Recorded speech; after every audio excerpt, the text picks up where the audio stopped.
Assalamualaikum warahmatullahi wabarakatuh. Perkenalkan, nama saya Muhammad Zilton Akbar. Saya dari kelas IT 4702 dengan NIM 1030323000017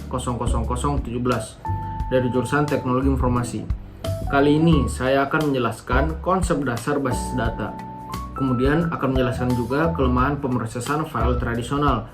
Kemudian ada kelebihan pendekatan basis data dan juga yang terakhir risiko yang menyertainya. Baik, di sini kita akan bahas yang pertama yaitu konsep dasar basis data.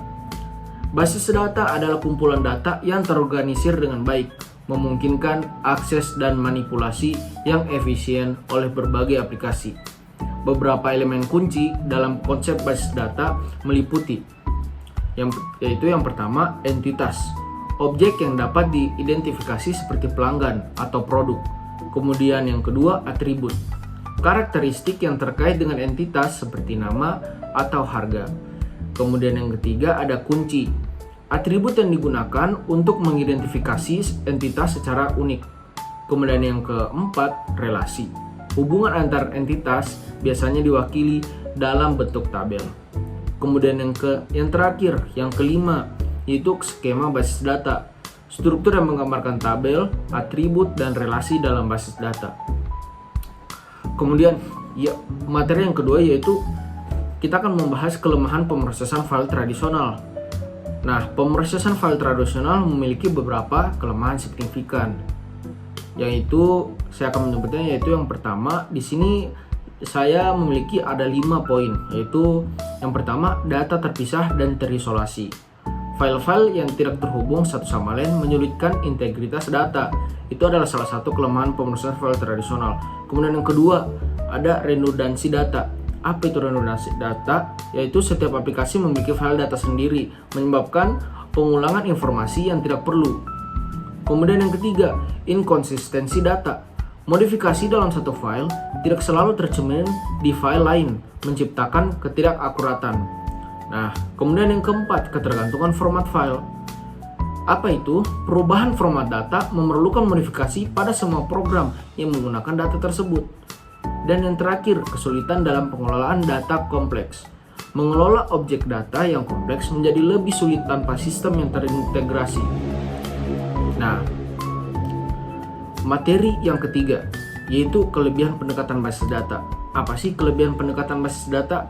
Nah, di sini saya akan memberitahu kepada teman-teman yaitu apa aja kelebihan pendekatan basis data. Pendekatan basis data menawarkan sejumlah keuntungan, yaitu yang pertama, pengurangan redundansi, yaitu data disimpan secara terpusat, mengurangi pengulangan informasi. Kemudian yang kedua, konsistensi dan integritas data, yaitu sistem manajemen basis data atau DBMS menjaga konsistensi dan integritas data melalui aturan dan batasan. Kemudian yang ketiga, ada kemudahan akses dan pengelolaan data. DBMS menyediakan antarmuka untuk mengakses dan memanipulasi data dengan lebih mudah. Dan yang keempat, kemampuan untuk menangani data besar dan kompleks. Basis data dapat menangani volume besar informasi dan hubungan antar data yang kompleks. Nah, di sini yang terakhir teman-teman yaitu risiko yang menyertai pendekatan basis data. Apa aja? Meskipun ada banyak keuntungan, pendekatan basis data juga memiliki risiko, yaitu yang pertama, kerawanan keamanan. Nah, apa itu kerawanan keamanan? Basis data dapat menjadi target serangan cyber. Jika sistem keamanan dilanggar, penyusup dapat mengakses lebih banyak data dibandingkan dengan sistem file tradisional. Nah, yang kedua, kompleksitas sistem. Sistem basis data ini memerlukan pemahaman teknis yang lebih mendalam untuk pengelolaan dan pemeliharaan. Nah, yang ketiga, biaya tinggi. Implementasi dan pemeliharaan sistem basis data seringkali lebih mahal dibandingkan pemrosesan file tradisional.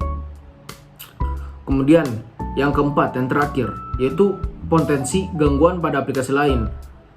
Nah, potensi gangguan pada aplikasi lain ini yaitu masalah dalam basis data dapat mempengaruhi banyak aplikasi secara bersamaan. Nah, setelah kita membahas Setelah memahami konsep-konsep dasar ini, setelah memahami materi-materi yang saya telah berikan, pengguna dapat lebih efektif dalam mengelola informasi dan memanfaatkan keunggulan sistem basis data sambil tetap waspada terhadap risiko yang ada. Baik, sekian dari saya. Mohon maaf bila ada salah kata dan kekurangan. Wabillahi taufiq wal hidayah. Wassalamualaikum warahmatullahi wabarakatuh.